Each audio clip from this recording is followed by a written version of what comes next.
Hi అండి. ఈరోజు మనము ఒట్టి చేపల గ్రేవీ చేసుకోబోతున్నాము. వీటిని ఎలా కడగాలి అనేసి చూపిస్తున్నానండి. ఇవి కొంచెము కొత్త ఒట్టి చేపలండి. పాత వంటకి కొత్త వంటకి కొంచెం తేడా ఉందండి. వీటిని కొంచెం వేడి నీళ్ళలో వేసేస్తానే కొంచెము మెత్తబడినాయండి. ఇలా పైన దానికి తెల్లగా ఉంటుందండి, అది తీసేసుకుంటే చాలండి. అది ఇలా తెల్లగా ఉంటుంది, ఇలా తీసేస్తే చాలండి. ఇవి కొంచెం కొత్త చేపలు కాబట్టి తొందరగా కొంచెము ఊడినట్టు అయిపోయిందండి. దానికి కావాల్సిన పదార్థాలు: ఒక టమోటా, 2 ఎర్రగడ్డలు, కొంచెం కొబ్బరి, తెల్లగడ్డ మిక్సీకి వేసుకోవాలండి. ఇది తర్వాత వేసుకునేదానికండి ఆయిల్ కొంచెం ఎక్కువే పడుతుందండి ఒట్టి చేపలకి. మొత్తంగా నేను 2 గంటలు తీసుకున్నానండి. ఫస్ట్ కొంచెం ఎర్రగడ్డ వేసుకోవాలండి. గ్రేవీకి ఎర్రగడ్డే టేస్ట్ అండి.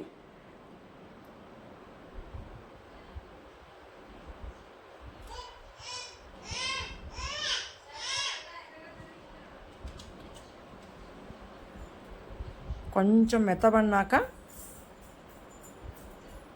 ఎక్కువ వేగాల్సిన పని లేదండి.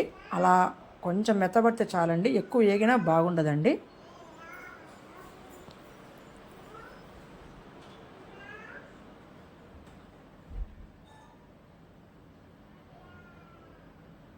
కొంచెం సాల్ట్ వేసుకుందామండి.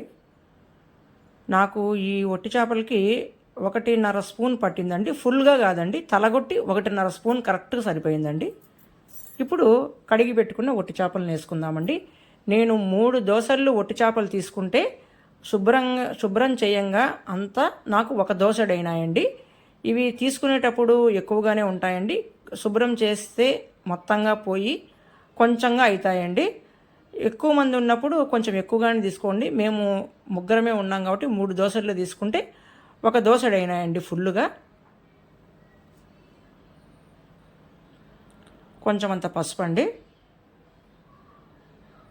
మనకేమీ కొత్త చేప చెదిరిపోయింది అనేసి మనం అనుకోవాల్సిన పని లేదండి. నూనెలో పడంగానే గట్టిగా అయిపోతుందండి ముక్క. టమోటా పులుపు కొంచెం తగలంగానే బాగా గట్టిగా అవుతుందండి. దీనికేం మీరు కడుక్కునేటప్పుడు చెదిరిపోయిందే ఊడిపోయిందని మీరేం అనుకోవాల్సిన పని లేదు. నూనె తగలంగానే కొంచెం పులుపు తగలంగానే ఒట్టి చేప అనేది నీలుక్కుంటుందండి. ఇది కొత్త చేప కాబట్టి కొంచెం తొందరగా ఊడిపోయిందండి. కొత్త చేప కాబట్టి తొందరగా ఏగింది కూడా అండి. ఇప్పుడు అలా కొద్దిసేపు ఎంచుకున్న తర్వాత టమోటా వేసుకుందామండి.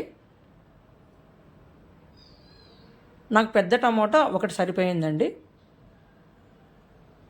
ఇక్కడ మా అబ్బాయి పెద్ద టమోటాలు తీసుకొచ్చాడు.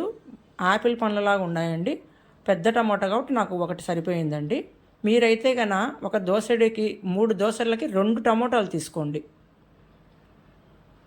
ఇప్పుడు మిక్సీకి వేసుకున్న కొబ్బరి, తెల్లగడ్డ మిశ్రమం అండి. కొబ్బరి కొంచెం చాలండి. దీనికి కొబ్బరి, తెల్లగడ్డ ఖచ్చితంగా వేసుకుంటేనే అండి మనం తినేటప్పుడు చేసేటప్పుడు నీసువాసన రాకుండా ఉంటుందండి.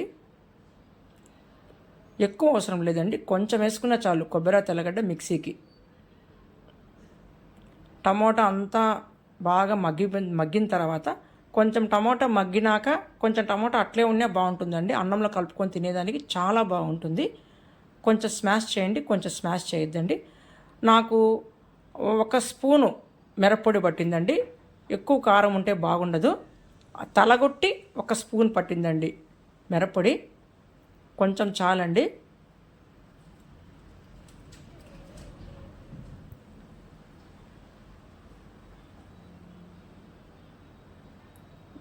ఒట్టి చేపలు ఫస్ట్ ఉట్టి కళాయిలో వేసుకొని రోస్ట్ చేసుకోవాలండి. అప్పుడు దీంట్లో ఉండే ఇసుకంతా ఊడిపోతుంది.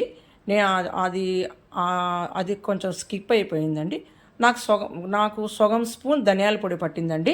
ఫస్ట్ ఉట్టి కళాయిలో ఫ్రై చేసుకున్న తర్వాత వేడి నీళ్ళు పట్టేసి వేడి నీళ్ళతో ఒకసారి కడుక్కున్నాక మళ్ళీ చల్లనీళ్ళు పట్టుకొని నేను ఫస్ట్ చూపించాను చూడండి, అలా తెల్లదంతా తీసేసి మళ్ళీ తర్వాత ఒక 2 టైమ్స్ చిలికిచ్చినట్టు కడగాలండి. ఎక్కువగా మొరటుగా కడగకూడదు.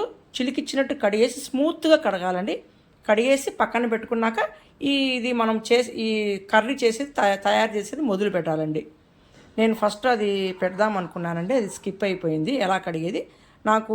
నేను మిక్సీ జార్లోనే నీళ్లు వేసేసినానండి. కొబ్బరి తెల్లగడ్డ వేసాను కదా, దానికి అంతా అతుక్కొని ఉంటే దాంట్లోనే నీళ్లు పోసి పెట్టుకున్నాను.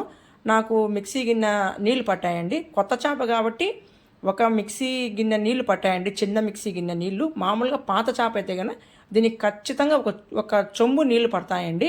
పాత చేప ఉడకడానికి టైం పడుతుందండి. చేప చెప్పాను కదండి, నూనె తగలంగానే టమోటా పులుపు తగలంగానే నీలుక్కుంటుందండి. అది ఉడకాలంటే టైం పడుతుంది. ఇది కొత్త చేప కాబట్టి తొందరగా ఉడికిందండి. నాకు అందుకే కొంచెం నీళ్లు పట్టాయండి. ఇదిగోండి తయారైపోయింది. చాలా సింపుల్ అండి, కడుక్కోవడం కూడా చాలా ఈజీ అండి.